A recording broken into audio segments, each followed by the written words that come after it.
This is Mr. Weideman, AP Physics at Lafayette High School. Let's take a pause a moment here and let's get out our note guide for our motion graphs. Graph number 1 was our position versus time. Graph number 2 was our velocity versus time. And then on the back sheet of our note-taking guide, we have this acceleration versus time. So let's get that out and let's talk about this graph a little bit and its critical attributes. Take a minute to do that. Okay, what are the critical attributes about this? Well, for us, it's going to be the area. And area is just simply width times length, the x-axis value times the y-axis value. The y-axis value is acceleration, meters per second squared. The x-axis value is time, seconds. All right, so what if we multiply these two quantities together? What do we get? Well, if I multiply my y-axis value, meters per second, times my x value, seconds, I get meters per second. And we already know from our previous discussion is that meters per second, that is velocity. Now we need to be a little bit careful. What that is on this particular graph, it is not just velocity, it is change in velocity that occurs over that time interval. And when we go through an example problem here, we'll have that in a little bit more detail. Okay, so let's have an example problem here. Okay, we're going to have an acceleration of 5 for the first 5 seconds, then an acceleration of 2 from 5 to 15 seconds, then an acceleration of 0 from 15 seconds onward. Okay, now this is like a step function. In this course, a change in acceleration called a jerk is beyond the scope of this course. So we call these equations of uniformly accelerated motion. Uniform means no change or constant. So we need to break up our motion into time periods of constant or almost constant acceleration. Okay, so here I have a constant acceleration of 5. Then it drops to a constant acceleration of 2. Then it drops to a constant acceleration of 0. All right, so our equations are going to apply. Okay, so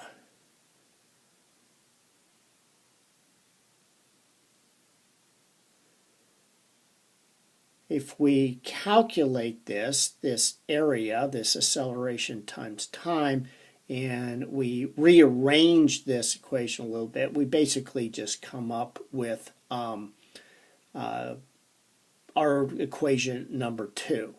All right, and change in, what am I talking about here? How did I come up with that? I don't remember. Okay, acceleration times time. Okay. Anyways. All right, well, let's assume our initial velocity is 0. Let's compute this first area. All right, 5 times 5, 25. So this is what we're talking about in this first 5-second interval. What is the 25? That is going to be my change in velocity over this interval. So if I started at 0, then that means at 5 seconds, I've changed my velocity to 25 meters per second. All right, let's look at the next interval. What's its area? Well, it's 2 times 10 seconds, 20 meters per second.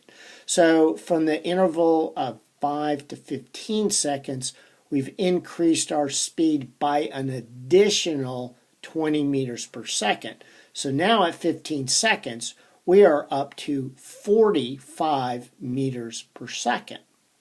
All right, and then what happens after that? After 15 seconds, our velocity stops changing. So just because our acceleration is 0, that does not affect our velocity. Our velocity is just going to stay at 45 meters per second for all time after 15 seconds. Okay, so anything after 15 seconds, we're going to remain at a constant velocity. Okay, so what I want to do now is let's do some more calculations from this information.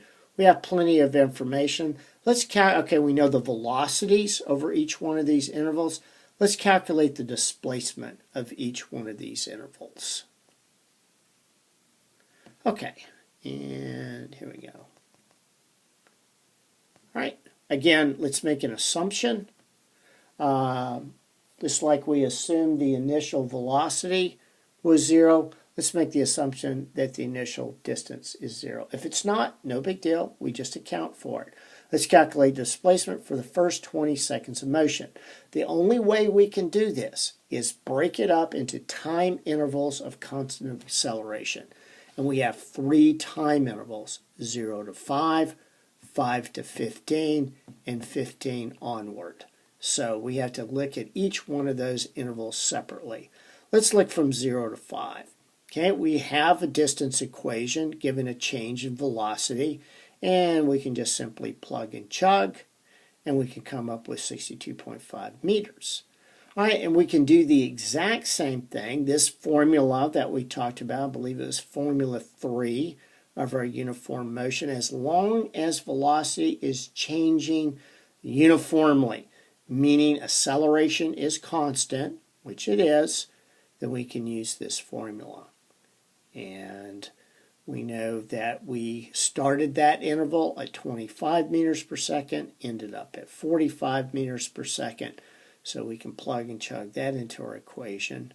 Now what about the last interval? The last interval of velocity is constant.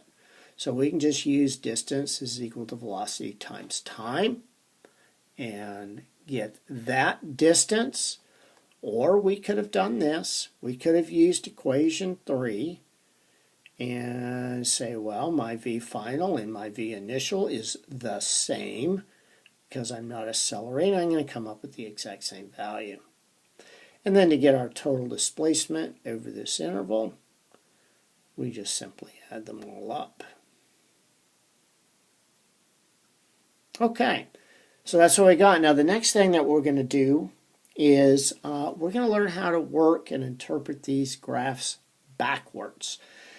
We went from a displacement versus time to a velocity versus time to an acceleration versus time. So we're going to learn to work backwards. We're going to start out with an acceleration versus time. We're going to get our change in velocity information. And from that, we're going to develop a velocity versus time graph. And then from that graph, we're going to get our displacement versus time. And that's what we will do next, and that is a different note-taking guide.